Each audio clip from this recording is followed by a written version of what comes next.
Reading with your kids.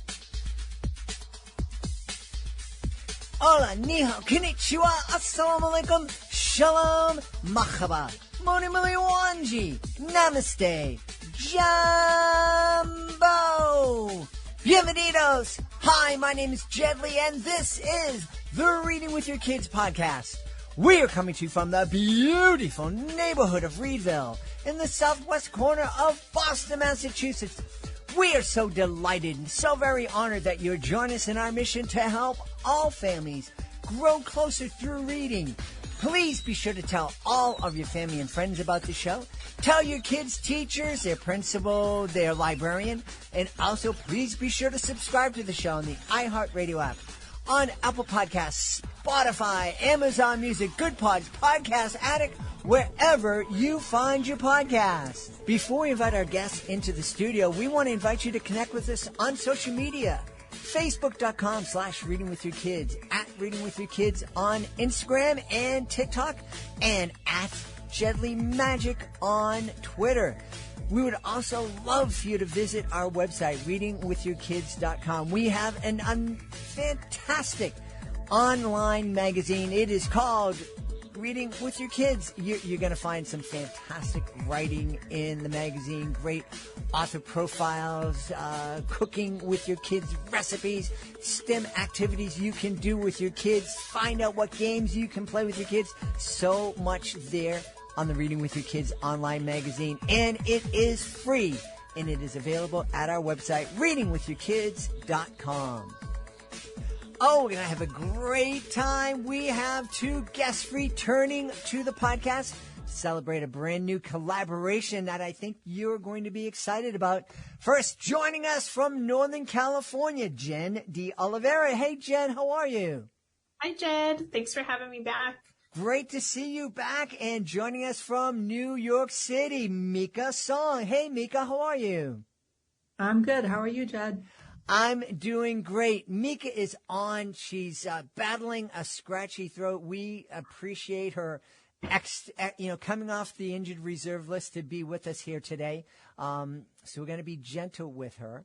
But why don't we start, Mika, with you? And since your voice is strong right now, tell us about Sunday Haha and this new initiative you and Jen have launched. Well, so if you haven't already heard about Sunday Haha and you're not already subscribing, it's essentially a newsletter that Jen and I started during the pandemic to share our own weekly comics. So both of us are kids comics creators. Jen just came out with Reggie, Kid Penguin. Mm-hmm. And I have 4 books in the Norman Belly series about squirrels. And we wanted a place that we could share our kid-friendly comics with people online. And so Jen said, why don't we invite all of our friends? And so we invited as many other comics creators that had similar content in that it's for all ages. And we basically have a weekly kids comics party for free. That's awesome. That is really awesome. I think I spoke to both of you. Growing up, I loved the comics in the newspaper. I mean, it got me reading newspapers. It got me into the habit of reading newspapers every day. And there were some days where it was just the comics, but then it grew to reading the comics and the sports page, and then eventually reading the entire newspaper. And, so I think for a lot of folks my age and maybe a little bit younger, there was a definite, beyond just entertaining, there was a great value in comics for a lot of folks. And so I'm really happy that you've come together to create this space where families can go online and experience these comics together. Jen, you were telling me that that in addition to the free Sunday Haha, you've developed a new subscription service that gives folks a little bit extra. Yeah, so Sunday Haha, like Mika said, initially started during the shutdown when kids were physically out of the classroom, and libraries were closed to give them access to reading and just some like fun content. So Sunday Haha has remained the same since April or May of 2020. We send out weekly issues of comic strips that are free. But just this past month, we've opened up a subscription service through Substack. So everyone still has access to the regular content, but subscribers who are kind of helping us out by making donations get a little bit of like bonus content, like behind the scenes videos from some of our creators and sneak peeks of comics before they go out to our regular subscribers. I really like that. And, you know, we've had some folks on talking about their GoFundMe projects. And when that first started happening, I know my daughter was really into, and still is, into the music world. And we loved finding an artist, an up-and-coming artist who was going out and starting a GoFundMe project to get their music recorded and published and out into the world. And for me, it was a great way for me to help my daughter feel empowered, to let her know that she was contributing to this artist and helping the artist get their sound out there. I'm thinking the same thing can be said of this initiative. You're sitting down with your kids and like, hey kids, we love this and this is great. It's something that Jen and Mika and the other artists are doing, and that's a wonderful gift to us. But you know, everybody got to eat, and this is a way that we can help support these artists and help them share their work with even more folks. I think it's just great, Mika. I think it's a wonderful way to help kids feel that they're contributing something. Yeah. In the back of my head, I was kind of thinking, well, let's do the paid subscription and see, because we just finished uploading and fixing all the old past issues. So since we've been going from April or May in 2019, we have once a week. So we have about 150 and growing every week, issues, like back issues. And I was thinking, we were talking and we're like, we could just leave it at that. And, you know, maybe just say that the project is over. And then I was thinking maybe we should just see, let's see whether people, you know, really, believe in Sunday Haha and really want to, see it continue. So it's a kind of a nice way to see, like, if people are really, really that into it, mm-hmm. and if they really support our initiative. So, it's a concrete way to get that feedback. Yeah. Too. Yeah. Jen, I'm curious, you know, we talk about how difficult it is to get a book out into the world, how long it takes sometimes. With comics, you and Mika and the other artists, you're putting out a new comic every week, and you're telling stories every week, but you're not telling stories with 50,000 words or 600 words. You're telling stories in 3 or 4 panels. That must be incredibly challenging to do. First, just talk about that. How do you get yourself to, you know, to be able to do that much creating? Yeah, well, for me, with my comic Reggie, it actually started as a comic strip. And that's because at the time I was teaching elementary school full time and didn't have a lot of spare time to work on long format projects. So this was something that I could do, you know, in a day or two and then share it. At the time, I was just sharing it on Instagram. Before that, we had Sunday Haha. So for me, it was like a nice way to tell a small story and be able to share it, versus it takes, like you said, a very long time to write a book. With Sunday Haha, we have, you know, contributors who have kind of come in and out. So in the beginning, we had a regular group of people who, a lot of them already had comic strips to share. So they were just allowing us to share that with a wider audience. But it is hard. I don't know, Mika, you may be even one of our longest ongoing contributors. I took a break. I've missed a few weeks here and there. Yeah, but Mika's been in almost her Norma and Belly strips have been in almost all of our 150 plus issues. I've taken breaks here and there with Reggie just because I didn't have spare time outside of the book and teaching to do comic strips. But yeah, it's definitely something that is fun and challenging, but it's still, you know, if you're doing one a week, it's still a time commitment. We should count and see who has had the most Sunday Haha appearances since the beginning. I'm going to guess that I think it might be Jarrett Lerner because he was in the first issue, right? And he was one of our original contributors. Yeah. So I have a feeling he might be up there. We could get like a world championship belt. And you could pass it, you know. Mika, for you, what's the creative process for you for these comic strips? Do you just wake up one morning and go, I got a great idea, and then go at it, or do you need to sit down and kind of really kind of dig in and to get those ideas going?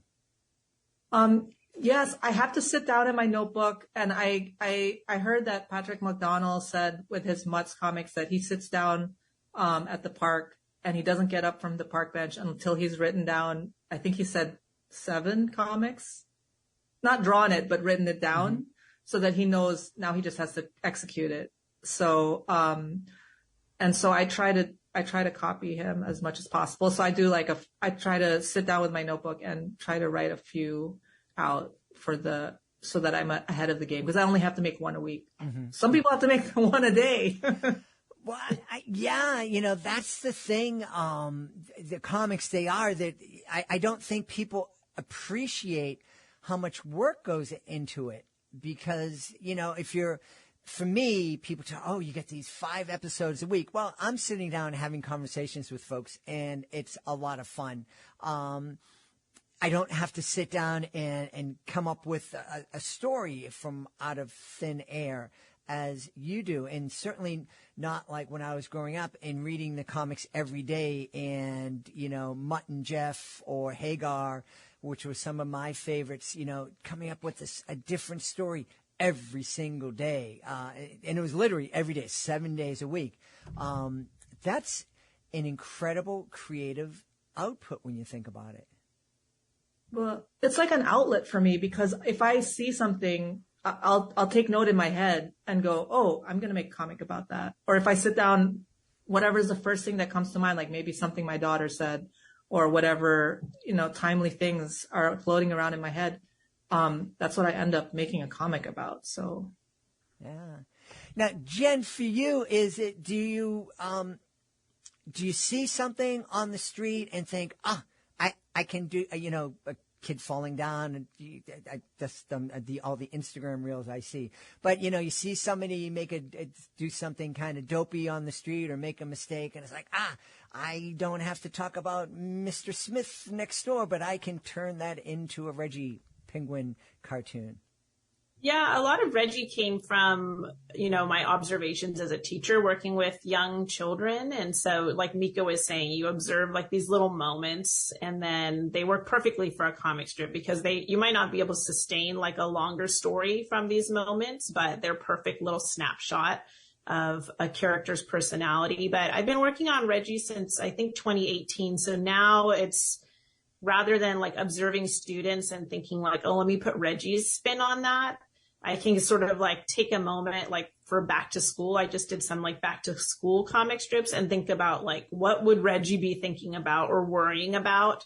And then, you know, generate strips on that. So I find like if you know a character well enough, like you start to know their personality and can come up with content. But I think ultimately it always goes back to the kids that I've worked with. Do you ever, I haven't read all of your work, but I am guessing that your comics aren't political. Is it ever difficult for you not to get political in what you're creating?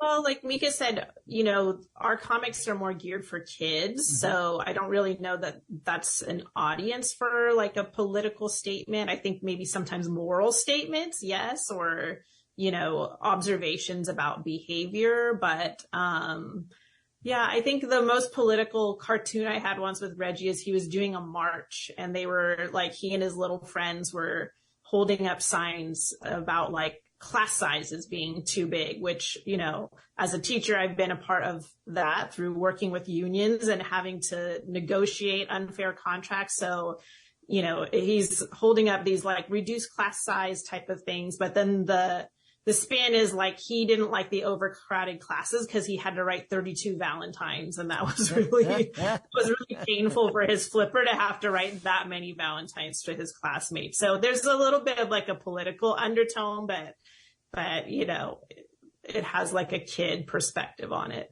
I like that. I've spent many days listening to my wife talk about her time out on the picket line as a teacher for 34 years. Mika, have you ever created a comic and you love it and it's making you laugh, but then you look at it and you go, no, it's not right for kids. I can't put this out there. Probably. Nothing really comes to mind that much because it's always from Norman Belly's perspective, and they're just squirrels. So their world is like so small. Trying to think if there's anything that, usually the thing that will make me cut it will just be like, it doesn't make sense, or it's just not funny enough, it doesn't, or my kid will look at it and go, huh? That's the worst. Like, huh? And I'm like, all right, I'm not, and I've already tried doing it 3 times. Like, what if I say this here? Do you get it now? And it's still like, huh? Then I just drop it. But yeah, that's pretty much my process of like editing for myself. Yeah. I was recently telling my daughter a story and I got halfway through it and she's looking at me like that, huh? And I'm like, yeah, this is going nowhere. I'm not even going to bother finishing it. Right. You lost them already, so. Yeah. I'm curious, do you ever get tired, if this is for Jen and Mika, do you ever get tired of working with the same characters? Are you tempted to create new characters? Do you ever sit down and go, no more Reggie, there's no more penguins I can deal with? I personally love working with Reggie. I have a second book coming out next year and hopefully more. If there's enough readers, like buying those books, that will continue the series. But Reggie's just really a fun character for me. And if I find like I am running out of, Reggie stories at the moment, then it's kind of time to introduce someone new. Like last holiday season, his Nana came to visit and she was a new character. So I think by introducing new characters, it kind of has like a fresh, new, kind of approach. Yeah. What about you, Mika? Do you have the same kind of mindset, just throwing a new character when things are starting to feel stale for you? Yeah, there are 2 other characters that are but I haven't introduced like a cousin or something yet. I haven't done that. It's kind of like a comfort thing for me, almost like the ritual of doing the comic and having the same characters that I already know how to draw. It's very comforting to me as a cartoonist because I am also still trying to work on new ideas and new characters for different stories. But I always like to be able to go back to the Norman Belly world because I know like I've already made traction there. So it's just a good feeling. Yeah, I bet. What advice, I'm going to ask both of you, why don't we start with you, Jen? What advice do you have? You work with students to an aspiring cartoonist. I know I used to do little cartoons when I was in middle school, and they weren't very good, and they were probably ripping off other people's ideas, but there was something there. What would you have said to little Jedley way back when?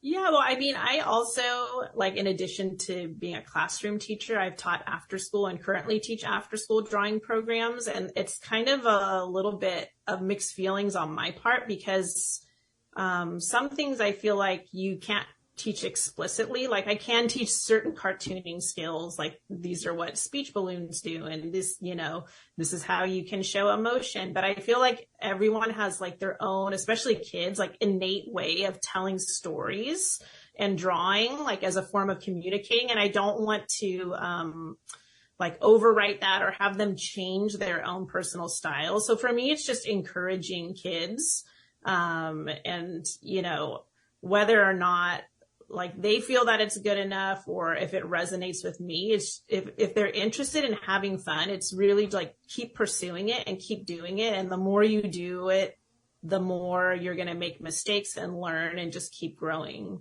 So really for me, it's just a matter of like persistence. Mm-hmm. I love that reminder that, you know, a big part of success, maybe the biggest part of success is failure and what we learn from it and having the strength to get up and keep going at it. Yeah. Mika, what about you? What advice would you have for an aspiring cartoonist? Well, I always tell students and people that are interested in writing and comics that try to find your audience or your peers, even if you're in school already. Like if you have one friend that likes to read your stuff, that's like your best friend in the world. And you have to like work really hard to make them like really love and laugh and like your stuff and, or be interested in wanting to read more of it. And hopefully that audience will grow, but it is about communicating through these drawings. So, like Jen said, like, even in Sunday Haha, we're open to like all different styles of comics and drawing. So there's no right or wrong with that, but just to remember that you are trying to tell a story to someone else and make them laugh or feel something or think about something. And so the best way to practice that is to find someone to bounce it off of. Mm-hmm. Yeah, and you can do that anytime. It could be a best friend. It could be a grandparent. It could be an uncle, aunt, a parent. Of course, we want to encourage that. I also think that Sunday Haha would be a great place for a family to go and just laugh. You know, that was one. I think it was my grandfather who introduced me to the comics. He wanted me to read Prince Valiant, but I wasn't a big fan. It was too serious for me, and I just wasn't into it. But you know, we do encourage families to read together and talk about what they're reading, and I think, you know, reading comics together and talking about the jokes and the gags is a great way to get the benefits that we love so much from reading with our kids. So, Mika, tell us where we can go to find out more about Sunday Haha and maybe join your subscription program. Just go to sundayhaha.com. That was really easy. I'm going to ask you where we can go to find out more about your work, but first let's ask Jen. Jen, where's your website? My website is called Reggie Comic, REGGIE comic.com. And you can actually read like all the Reggie web comics that I have, the comic strips, and then find out information about the book. And then there's also printables and other things like that. Awesome. And Mika, where's your website? My website is mikasongdraws.com, and it's MIKA. We've had a great time speaking to the driving force behind SundayHaha.com, Jen De Oliveira and Mika Song. My friends, thanks so much for being back with us. Thanks for having us, Jen. We hope you've enjoyed this episode of the Reading with Your Kids podcast and will join us for the next exciting episode. If you want to make sure you don't miss a second of the show, please be sure to subscribe to the show on the iHeartRadio app, on Spotify, Amazon Music, Apple Podcasts, Stitch Radio, wherever you get your podcasts. And also be sure to visit readingwithyourkids.com and download your copy of the Reading With Your Kids online magazine. It's free. It's available at readingwithyourkids.com. Just click on our blog. Before we go, I want to make sure that I give a big thank you to my team: Fatima Khan, Rory Grady, Madison Dairies, Soji Franklin, Monica Rivera Sosa, Ann O'Leary. I want to give a big thank you to my beautiful wife for all the support she gives me, and most of all, we all want to thank you. Thank you so much for taking the time to join us today, and as always, thank you so very much for taking the time to make the world a better place by reading with your kids. I'll be looking for you in the next edition of the Reading with Your Kids podcast.